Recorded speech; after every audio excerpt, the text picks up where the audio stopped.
सभी स्टूडेंट्स को नमस्कार बेटा। और इस वीडियो में मैं आप लोगों के साथ डिस्कस करने वाला हूँ आप लोगों का एक और टॉपिक जो कि यूनिट सेकंड में है, सेका बाजार नियम।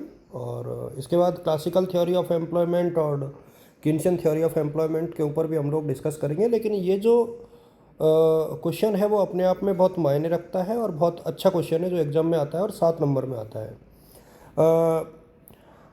और मैं बहुत बड़े वीडियो नहीं बनाऊंगा, छोटे छोटे वीडियो में आप लोगों के साथ पूरा सिलेबस आज कंप्लीट कराऊंगा। और आप लोग आज भी देखिए, कल भी देखिए। और मैंने पहले ही कहा कि 1 वीक सीरीज़ में कई टॉपिक ऐसे दे रखे हैं जो आपके सिलेबस में नहीं है। प्लीज़ आप उनको नहीं पढ़ें, नहीं तो आपके ऊपर बहुत बड़ा संकट आ जाएगा फेल होने का।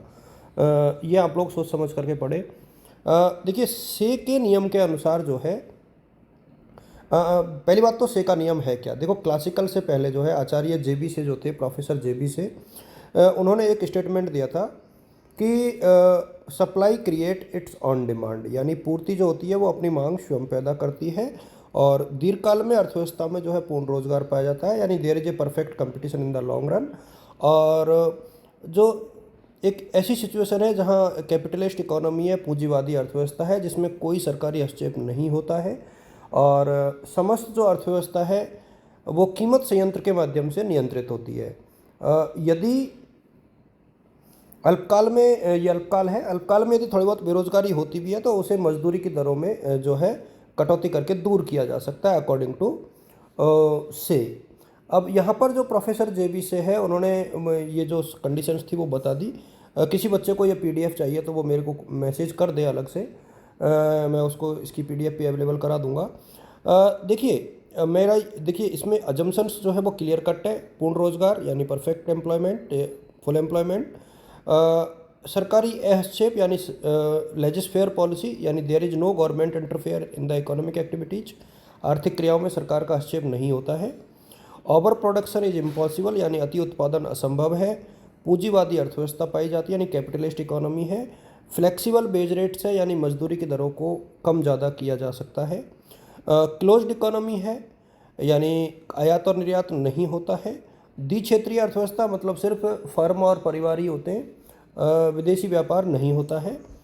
और मुद्रा की तटस्थता, यानी मुद्रा जो होती है वो सिर्फ प्राइस लेवल को इफेक्ट करती है, बाकी फैक्टर्स को इफेक्ट नहीं करती है। अच्छा, एक चीज़ और मैं बता दूं बेटा कि यदि आप चाहो तो इस वाले चैप्टर में एक डायग्राम है, इसे आप लोग चाहो तो बना सकते हो।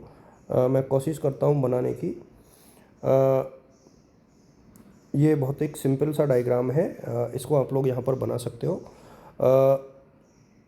ये अमूमन जो है इस तरीके का डायग्राम ये निकल कर के सामने आता है।